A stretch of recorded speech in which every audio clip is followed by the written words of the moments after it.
आज हम लोग पढ़ेंगे chapter number 8 application of derivative. यहाँ से हर बार 5 से 6 नंबर का क्वेश्चन यहाँ से आता है। ठीक है, यहाँ पे कुछ फार्मूला यूज होगा। ठीक है, यहाँ पे कुछ फार्मूला यूज होगा, जैसे कि ये वाला एक फार्मूला है under root A square minus X square D X, X upon 2 under root A square minus X square plus A square upon 2 sine inverse X upon A plus C. और इसको मैंने ट्रिक से याद भी करवाया है। ठीक है, पिछले वीडियो में। तो छोटे मोटे फार्मूले हैं जो हम लोग बड़े आराम से सभी बच्चों को याद रहता है। ठीक है, एक चीज और मुझे इसमें सिखाना है कि अब कैसे इसमें लिमिट पुट किया जाता है। ठीक है, जैसे यहाँ पे देखिए ऐसे लिखा है इंटीग्रेशन 2 से 3 और एक्स स्क्वायर डी एक्स। तो यहाँ पे ऐसे लिख देते हैं हम लोग, इसका इंटीग्रेशन कर देंगे तो क्या आ जाएगा, एक्स पे पावर क्यूब अपॉन 3, जितना पावर ऊपर होता है उतना पावर क्या, ये इसका लिमिट है 2 से 3। तो इसको कैसे पुट किया जाता है 2 से 3 को, सबसे जो ऊपर वाला है सबसे पहले उसको इसमें पुट करेंगे और 1/3 को बाहर निकालेंगे क्योंकि ये कांस्टेंट है। पहले अपर लिमिट पुट करेंगे, ठीक है 3, फिर उसके बाद 2, 3 का स्क्वायर 9 होगा और 2 का स्क्वायर 4 होगा। ठीक है, तो 9 - 4 तो 5, तो 5/3 ये आंसर आ जाएगा। एक करना रहेगा। कंसेप्ट क्या है इस चैप्टर का, तो इस चैप्टर में बस यही करना रहेगा, कोई कर्व दिया रहेगा, ऐसे कोई कर्व दिया रहेगा और उस कर्व का हम लोग को क्या करना रहेगा, एरिया फाइंड करना रहेगा। बस एक एरिया फाइंड करना है। अब बस वही हम लोग सीख लेते हैं कि एरिया कैसे फाइंड करते हैं। ठीक है, तो देखिए जैसे मान लो एक ऐसे कर्व दिया हुआ है, ठीक है, और इस कर्व का हम लोग को एरिया फाइंड करना है। तो हम लोग क्या करेंगे, इस कर्व के किनारे ऐसे लगा देंगे और इधर से एक लाइन खींच देंगे। ठीक है, और यहां से एक पतला सा, बहुत पतला सा क्या करेंगे, एक स्ट्रिप ले लेंगे। ठीक है, इस पूरे एरिया का हम लोग एक पतला सा स्ट्रिप ले लेंगे। ठीक है, और ये कहां पे है, एक्स एक्सिस पे है। ठीक है, ये एक्स एक्सिस है, तो एक्स एक्सिस पे है तो हम लोग यहां पे छोटा सा एक्स लिए हैं, बहुत छोटा सा। तो जब बहुत छोटा सा लेते हैं तो उसको हम लोग डी एक्स कह देते हैं। ठीक है, और ये वाई के पैरेलल है तो इसलिए हम लोग इसको वाई मान लेंगे। तो अगर मैं कहूं कि इसका एरिया निकाला जाए, ठीक है, तो ये इसका ब्रेथ हो गया और ये इसका हाइट हो गया। तो किसी रेक्टेंगल का एरिया क्या होता है, लेंथ इंटू ब्रेथ। ठीक है, बस अब यहां पे देखिए हम लोग निकालेंगे क्या, एरिया ऑफ स्ट्रिप। ये जो पतला सा स्ट्रिप है, इसी स्ट्रिप का हम लोग क्या निकालेंगे, एरिया निकालेंगे। एरिया बराबर क्या हो जाएगा, y इंटू डी एक्स।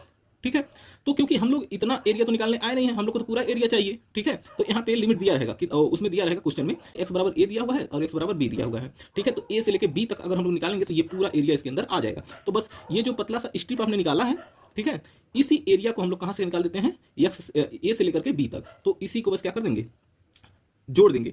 बहुत सारे पतले पतले स्ट्रिप को हम लोग क्या कर देंगे, जोड़ देंगे। सम ऑफ द ऑल स्ट्रिप, जितने भी स्ट्रिप रहेंगे पतले पतले उसको जोड़ देंगे तो इसका पूरा एरिया निकल जाएगा। तो एरिया को सम करने के लिए हम लोग एक इंटीग्रेशन वाला साइन लगाते हैं, ए से लेकर के बी तक। ठीक है, ए से बी तक कह दिया तो हम लोग मतलब यहां से लेकर यहां तक पूरा आ गया। ठीक है, पूरा एरिया आ गया ए से लेकर बी तक। ठीक है, और y इंटू डी एक्स कैसे आया वो मैंने बता दिया। कैसे आया y इंटू डी एक्स, ये y है, इसका लेंथ और ब्रेथ इसका कितना है dx। तो हम लोग जानते हैं किसी रेक्टेंगल का एरिया क्या होता है, लेंथ इंटू ब्रेथ। तो लेंथ इसका कितना हो गया y और ब्रेथ कितना हो गया dx। ठीक है, तो इस तरीके से हम लोग एरिया फाइंड कर लेंगे। ठीक है, और जैसे ये वर्टिकल था, वर्टिकल स्ट्रिप था, तो वर्टिकल के लिए ऐसे फाइंड करेंगे। उसी तरह हॉरिजॉन्टल का भी हॉरिजॉन्टल निकालना होगा तो उसके लिए भी बस यही सेम है। इस तरह से हम लोग स्ट्रिप ले लेंगे और यहाँ पे क्या करेंगे, 0 से लेकर के b तक। ठीक है, 0 दिया रहेगा या फिर 5 दिया रहेगा, 4 दिया रहेगा, तो हम लोग जो भी दिया रहेगा उसको वहां से वहां तक ले लेंगे और उसका क्या कर देंगे, एरिया निकाल देंगे। इसमें x इंटू डी वाई हो गया। x इंटू डी वाई क्यों हुआ है, क्योंकि स्ट्रिप हम लोग यहाँ से लिए थे। ठीक है, और इसका ब्रेथ क्या हो गया, इसका ब्रेथ हो गया dy, तो dy हो गया, और इसका लेंथ क्या हो गया x, तो लेंथ इंटू ब्रेथ इसमें भी लगा दिया है। ठीक है, तो ये रहा एरिया निकालने का तरीका। ठीक है, अब हम लोग देखते हैं कि क्या क्या इसमें जरूर। तो हमें 4 चीजों के बारे में जानना जरूरी है। पहला लाइन, दूसरा पैराबोला, तीसरा सर्किल और चौथा एलिप्स।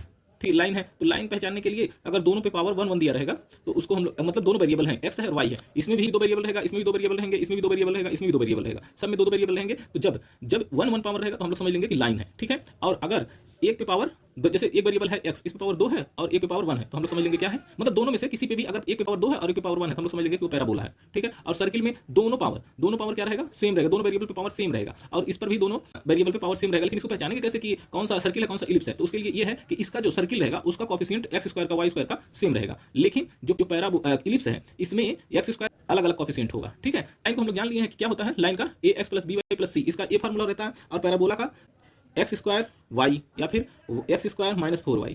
ठीक है, अगर एक्स स्क्वायर बराबर वाई है तो इसका ऐसे बन जाएगा, और अगर एक्स स्क्वायर माइनस 4y है तो ऐसे। और अगर सर्किल है तो सर्किल में ऐसे दिया रहेगा X square plus Y square, इसमें दिया रहेगा एक्स स्क्वायर अपॉन ए square plus Y square upon B square, तो ऐसे बन जाएगा पैराबोला। अब एक क्वेश्चन करके देख लेते हैं, find the area of the region bounded by the ellipse x square upon 16 y square upon 9 equal to 1।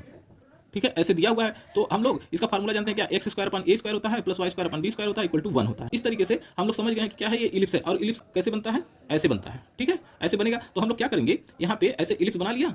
ठीक है, और यहाँ से ए स्क्वायर का वैल्यू निकाल लेंगे, ए स्क्वायर बराबर कंपेयर करेंगे तो ए स्क्वायर बराबर कितना है 16, तो ए का वैल्यू कितना हो जाएगा +-4, और इसी तरह बी स्क्वायर का वैल्यू कितना है 9, बी स्क्वायर का वैल्यू कितना है 9, तो बी का वैल्यू निकाल लेंगे +-3, ठीक है। अब इसको हम लोग क्या करेंगे यहाँ पे दिखा देंगे, जैसे ए जो है x के लिए है ना, तो x एक्सिस पे हम लोग दिखा देंगे 4,0 और जो माइनस वाला वैल्यू है -4,0, ठीक है। इसी तरह y एक्सिस पे कौन है b है, y एक्सिस पे कौन है b है, और b का वैल्यू कितना है +-3, तो यहाँ पे लिख देंगे 0,3 और यहाँ पे लिख देंगे 0-3, ठीक है। अब देखते हैं कैसे इसका एरिया निकालेंगे। हम लोग देख रहे हैं ये वाला एरिया, ये वाला एरिया, ये वाला एरिया, ये वाला एरिया, 4 एरिया है जो सेम है, ठीक है। तो किसी एक का एरिया निकालते हैं, उसी में 4 से मल्टीप्लाई कर देंगे तो पूरा का एरिया निकल जाएगा, ठीक है। तो मैं इसको पकड़ लेता हूं और इसी का एरिया निकालने जा रहा हूं, ठीक है। इसी का एरिया निकालेंगे और 4 से मल्टीप्लाई कर देंगे तो क्या हो जाएगा कि पूरा का इलिप्स का एरिया निकल जाएगा, ठीक है। तो एरिया ऑफ स्ट्रिप, तो मैंने यहां से क्या कर दिया dx ले लिया, पतला सा, ठीक है। तो पतला सा dx ले लिया और ये क्या होगा, ये y है क्योंकि ये y एक्सिस के पैरेलल है, ठीक है। तो y * dx, तो एरिया ऑफ स्ट्रिप हो गया। लेकिन हम लोग को एरिया कहां तक निकालना है, यहां से लेकर के यहां तक, ठीक है। तो हम लोग लिखेंगे क्या,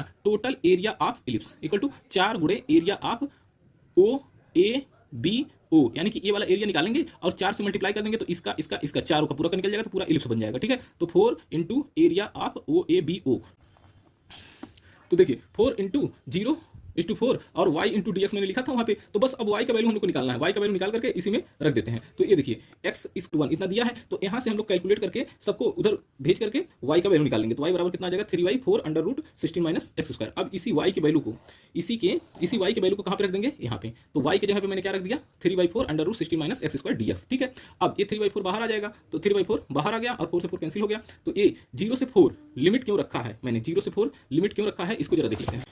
ये देखिए यहाँ पे 0 होगा, 0 क्योंकि वो रीजन है, तो 0 से 4 मैंने ये वाला लिमिट लिया है, ठीक है। ऐसे लेना है लिमिट, तो यहाँ पे 0 से 4 मैंने लिमिट ले लिया। अब इसका जो है फार्मूला मैंने बताया था शुरू में ही, जब था तभी मैंने बताया था कि ये वाला फार्मूला बार-बार यूज होगा, ठीक है। तो ये कुछ ऐसा इतना लिख सकते हैं, ठीक है। अब इसको हम लोग क्या करते हैं, फार्मूले में जल्दी से पुट कर देते हैं, 3 और x/2 √4 - x² + 4 का square upon 2 sin inverse x/4 और 0 से लेकर 4 तक, ठीक है। तो अब पहली बार इसमें 4 रखेंगे, ठीक है, इसमें 4 रखेंगे। तो जैसे ही हम लोग यहाँ पे 4 रख रहे हैं तो देख रहे हैं ये वाला 0 हो गया, तो ये पूरा खत्म हो गया। तो यहाँ पे 4 रख दिया तो हो गया आपका 4 का स्क्वायर अपॉन 2 और sin इनवर्स x/, तो x की जगह पे 4 रखना है तो 4 रख दिया, ठीक है। और रख के और यहाँ पे जब 0 रखेंगे इसमें, तो यहाँ पर भी 0 रखा, यहाँ पर भी 0 रखा, तो ये पूरा 0 कर दिया, और यहाँ पर 0 रखेंगे जैसे ही ये भी पूरा 0 कर देगा, तो इसका वैल्यू पूरा 0 हो जाएगा माइनस में, ठीक है। तो यहाँ पे बचा क्या 3 * 8 sin इनवर्स 1 और sin इनवर्स 1 और 1 sin इनवर्स 1 का वैल्यू कितना होता है π/2, 90 का वैल्यू तो 1 होता है ना, तो sin इनवर्स 1 का π/2 हो गया और 8 × 3 = 24 और 2 से काट दिया तो 12 π² यूनिट, ठीक है।